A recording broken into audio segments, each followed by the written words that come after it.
نبی رسول الله والسلام مبارک یو څلور ګناونه داسې ذکر کوي چې دا د ټولو نه عظیم او غټ ګناونه دي، د دې معافي نه کېږي د قیامت پر ورځ. نو نبی رسول الله وفرمایل الکبائر، په ګناونو کې لوی ګناونه الاشراک بالله، خدای سره شریک جوړول. الله وی هر څه درته معاف کوم، هر قسم بد عملې دي کړي دي، ګناهګار فاسق فاجر زناکار، لیکن په ما پورې د شریک جوړ که د قیامت پر ورځ د خپل شراکت نه بخم او په دې کې به دې نیسم. د ما محترم نو الله دې مونږ د نورو خدایانو د غلطو رسمونو نه وساتي. ټول امین ووایي. ډېر کارته انسان د هندوانو په رسمونو باندې هم ګوره ایمان ځي. دا خبره یاد ساتي چې دا رسمونه عام دي ډېر زیات، او انشاءالله راځي به احادیثو کې تاسو ته مخکې تاسو ته به پته لګېږي انشاءالله. تاسو بدان ساتئ. یو نبی علیہ السلام وفرمایل الاشراک بالله، شریک جوړول په خدای پورې، او دویم غټه ګناه وعقوق الوالدین، نافرمانی د والدینو. لکه قرآن کې الله تذکره کوي وقضا ربک الا تعبدوا الا ایاه، الله وی زما د عبادت نه پس وبالوالدین احسان راغلی دی، زما د عبادت پسې دویم نمبر خدمت ته والدینو راغلی دی. زما محترم والدینو له الله ډیره مرتبه ورکړې ده. ګوره زه یو خبره کوم، تا ته به پته نه لګېږي، هغه چاته پته لګېږي چې د هغه نه اولاد پیدا شي. ماشوم پیدا کېدل زنانو ته پته ده، او بیا ماشوم په ګېډه باندې ګرځول، قسم د کیلو پیټې تا ته په شا کوم ویم وی ګرځوه 5 ورځې، ته خپلې مور 9 میاشتې ګرځولې په ګېډه باندې. د ما محترم نو که ته ځان مړم کې او ټول عمر د خپل والدین د بیت الله شریف نه په طواف باندې وګرځې، د مور او یوې شپې حق به ادا نه کړې. د ما محترمو د مور پلار دومره حق دی. هغه یو بزرګو په یو مقبره تېرېده، د هغې نه به د خره اوازونه راته. دا بزرګ چې ورغې وایي چې دا مقبره کې دا خر چا تړلی دی چې اوازونه کوي. نو چې ورغې ټوله مقبره کې خر نو، یو قبر ته یې غوږ کېښوده، د هغې نه د خر رمباړې راتلې. و ده معلوماتو که چې د قبر نه د خره اوازونه ولې راځي. تپوس یې کوي د ده دغلته یو والده ده، د هغې نه تپوس وکړه دا د هغې زوی دی. دی چې راغې یو ابۍ و جونګړه کې ناسته وه، ورته وایي ابۍ ستا د دې زوی د قبر نه د خره اوازونه راځي، دا ولې؟ هغه ورته بچیه د ما زوی ډېر نیک سړی و، خو لیکن کله به چې ما ته په غوسه شو نو ما ته به په غوسه کې دا وي مه د خرو غوندې لګیا کېږه، د خرو غوندې چغې مه وه. نو د هغې په عذاب کې د ده د قبر نه د خره اوازونه دي. د ما محترم الله دې موږ د والدینو د نافرمانۍ نه وساتي، قسم دی. نو نبی علیہ السلام وفرمایل چې دویمه عظیمه ګناه وعقوق الوالدین، دا د والدینو نافرمانی ده. او دریم نبی علیہ السلام وفرمایل وقتل النفس، یو نفس قتل کول. اوس دې متعلق لږه تفصیلي خبره کومه چې قتل څنګه شروع شو، د قتل ابتدا څنګه وشوه. تا به اورېدلي چې قابیل لا پاسېد او حابیل یې قتل که بس خبره ختمه، قیصه ختمه. نه اوس وی آدم علیہ السلام الله چې دنیا ته راولېږه، نو زه اکثر سیرت ویم د انبیاو خو د جن نه تفصیلي بحث دی بربنډو جي. نو چې دنیا ته راکوز شو نو آدم علیہ السلام په جړا شو. نو پرښتې ورته وویل ته ولې جاړې؟ وایي قسم دی په جنت کې خو دا ګرمي او یخني نه وه، وایي ګرمي مې کېږي، دا تپ نشم برداشت کولی. هغه ورته د جهنم تپ ته نه دی سکلی. د ما محترم الله دې موږ د جهنم د تپ او د اور نه وساتي. ټول امین ووایه. وایي آدم علیہ السلام زندگی تیروله، ښځه هم تېروکه شوې ده، ښځه ده سره راکوده شوې وه د اسمان نه. نو د عرفات په میدان کې د ده او د ښځې ملاقات وشو. اوس عرفات ته عرفات ولې وایي؟ د دې معنی د فقیر نه زده که. تا به اورېدلي چې دا عرفات دی او دا منا ده او دا مسجد خیف دی او دا مسجد مشعر حرام دی، او د هر یو شی به تا ته د جن او لغوي معنی کوم. عرفات د معرفت نه دی، دې ته عرفات ځکه وایي په معنی د پهچان سره راځي. دې ته عرفات ځکه وایي چې آدم علیہ السلام او حوا علیہ السلام پکې یو بل پیژندلي وو، ځکه ورته عرفات. او دا عرفات به د قیامت پر زموږ دپاره محشري ده. ما محترم وایي عرفات کې یو بل سره ملو شو، الله اولاد ورکه، خو هغه زمانه کې د اولاد سلسله لږه بدله وه. داسې به و چې د یو په یو کال به 2 ماشومان پیدا کېدل د یو رحم نه، نو یو به نر و یو به ښځه وه، مانه هلک او جینۍ به پیدا کېدل. نو په یو کال باندې قابیل پیدا شو، ورسره خور پیدا شوه جوړه توامین چې وي. په بل کال حابیل پیدا شو، خور ورسره پیدا شوه. نو هغه زمانه کې دا دغه وه رواج و چې په مخ ته ځمکه صرف آدم علیه السلام، حوا علیه السلام او قابیل خور او حابیل خورې وه. دغه یو څو کسانو نو نکاح به چا سره کوله. نو الله نظام داسې جوړ کړی ګوره ورته چې د کم رحم نه به 2 ماشومان پیدا شو. قابیل سره چې به کومه خور په کم کال پیدا شوه، نو د دې به خپلو کې نکاح ناجایزه و، دا به نه کېده. او د حابیل سره چې به په بل کال کومه خور پیدا شوه، نو د قابیل به دې جینۍ سره نکاح کېده او د حابیل به دې سره نکاح کېده، خپلو کې به نکاح نه کېده. هغه وخت کې دا رواج. نو د قابیل سره چې کومه خور پیدا شوې وه، نو د سره خو د دې نکاح نه کېده، هغه ډېره زیاته ښکلې وه.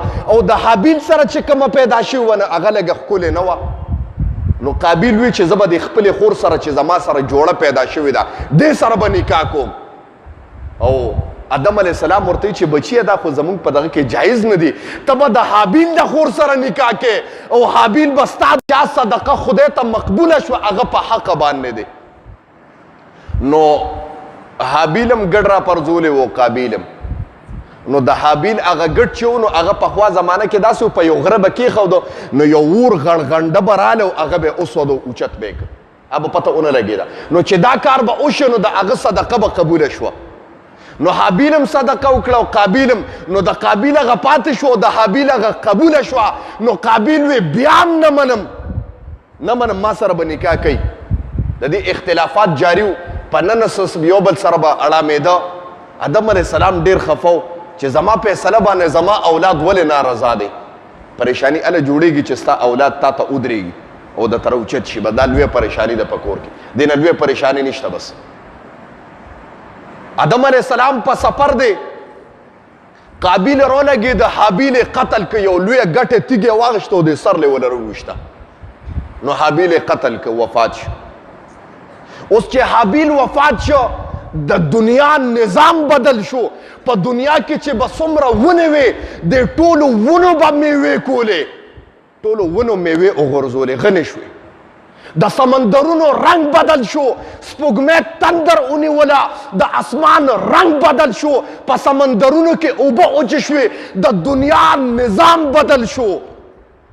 آدم علیه السلام حیران دی، خدایا د سمندر اوبه څنګه تورې شوې، سپوږمۍ رڼا پرېښوده او د ونو میوې وغورځولې، غنې ته جوړه شو. خدایا څه په مخ ته ځمکه باندې خو زما د اولاد نه او زما نه بل څه نشته، خدایا څه داسې عذاب راغلی دی. هغه قابیل لګېدلی خپل ورور یې قتل کړی و. جي دغه عذاب راغلی و. فرښته وله راله، وایي ته خبر نه یې؟ وایي نه که نه. وایي ستا یو زوی را لګېدلی دی، بل زوی یې مړ کړ. آدم علیه السلام چې دا واورېده، نو ګویا ډېر پریشانې او ډېر خفه شو، سترګو نه اوښکې بهیږي. خدایا زه پیغمبر یم، زما اولاد نن رولګېده او قتل ابتدا یې وکړه. اوس قبر څنګه پیدا شو؟ زمونږ قبر ابتدا څنګه وشوه؟ هر شی ابتدا درته ویم. د قابیل لګېدلی دی، حابیل په اوږه باندې ګرځئ چې اوس مې رور مړ کړی دی، د مړ رور سره څه وکړم؟ بدن یې په اوږه کړی دی د مړ رور او ګرځئ یې په علاقه کې. څوک خو شته نه که نه، بس د دغه رور او خور نه ماسې وه. ظلم خو یې کړی دی. وی یو کارغه راغی، بل کارغه مړ شوی، نو یو کارغه راغی په مخوکه باندې کنده ویسته، نو دا بل کارغه یې پکې مړ ور دفن که. د وی ښه بس دا د قبر طریقه الله اخوله. بس د کنده ویسته او د خپل ورور یې ورته ورغورځه او د قبر ابتدا د دې ځای نه وشوه زما محترم، او د قتل ابتدا د دې ځای نه وشوه. نو نبی علیہ السلام مبارک او فرمایل الدال علی خیر کفاعله، د یو شی ابتدا د څنګه وکړه، نو که د نیکۍ ابتدا د کړې ده، ته قیامت د سبا پورې هغې کې چې څوک نیکي کوي، تا پسې به مسلسل نیکۍ در روانې دي. او د یو بدۍ ابتدا د وکړه، د قیامت د سبا پورې ته مړې مې تر قیامته پورې تا پسې بدۍ روانې دي زما محترم.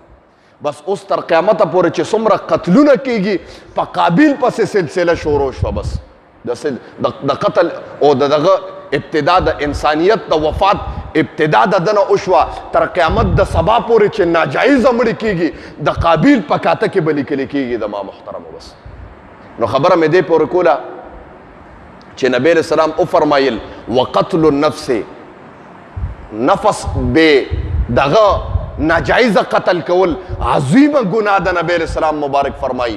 او بل نبی علیہ السلام وفرمایل والیمین الغموس، او په دروغه باندې قسمونه خوړل، قسم خوړل زما د خپل مال.